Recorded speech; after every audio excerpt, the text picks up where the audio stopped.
Morning বন্ধুরা, শমিকার রোজ সকালে নতুন ভিডিও নিয়ে চলে এলাম তোমাদের সাথে গল্প করব বলে। তোমরা সকলে কেমন আছো? আশা করি তোমরা সবাই ভালো আছো। এখানে যে ভিডিওটা শ্যুট করা হয়েছে এটা কিন্তু কালকে সন্ধেবেলার ভিডিও। জানো তো, ভেবেছিলাম এডিট করে কালকেই ছাড়বো, সময়ের অভাবে হলো না, তাই ভাবলাম আজ সকালবেলায় ছাড়ি। কেন কি এটা সকালবেলা আমরা ব্রেকফাস্টও করব আজকে। আর কালকে ওটা বানানোর আসল উদ্দেশ্য ছিল আমাদের বাড়িতে গেস্ট আসবে, তাদের কিন্তু আবদার ছিল চিকেন পাকোড়া খাবো, কিন্তু সময়ের অভাবে লালির বাবা চিকেন আনতে পারেনি। তাই ভাবলাম বাড়িতে যখন পাস্তা আছে ওদেরকে বানিয়ে দিই, ওদেরও ভালো লাগবে আর আমাদেরও পরের দিন সকালবেলা পাস্তা দিয়ে ব্রেকফাস্ট হয়ে যাবে।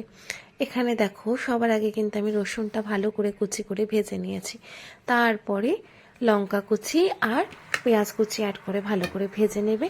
আর তাতে 5 চামচ মতো টমেটো কেচাপ আর 3 চামচ মতো চিলি সস আমি দিয়েছি। ভালো করে নাড়াচাড়া করে নেওয়ার পরে তোমাদের কাছে সোয়া সস থাকলে দেবে, আমার সোয়া সসটা শেষ হয়ে গেছিলো তাই আমি আর দিইনি।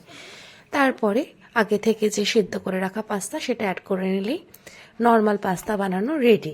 এরপরে আমি হোয়াইট সসটা বানাচ্ছি, তার জন্য রসুন কুচি দিয়েছি অনেকটা এবং বাটারের মধ্যে সেটাকে ভালো করে ভেজে নেওয়ার পরে দুধ ঢেলে দিয়েছি। আর কিছুটা ঠান্ডা দুধ রেখেছিলাম, তার মধ্যে কর্নফ্লাওয়ারটা মিশিয়ে নিয়ে কর্নফ্লাওয়ারটা ঢেলে দিয়েছি এবং তা কর্নফ্লাওয়ারটা দেওয়াতে কিন্তু সসটা ঘন হয়ে গেল। তাতে চিনি মিশিয়ে দেবে আর তারপরে আগে থেকে যে করে রাখা পাস্তাটা সেটা মিলিয়ে নেবে। যখন মেলাবে তখন কিন্তু অতি অবশ্যই ফ্লেমটা বন্ধ করে রাখবে।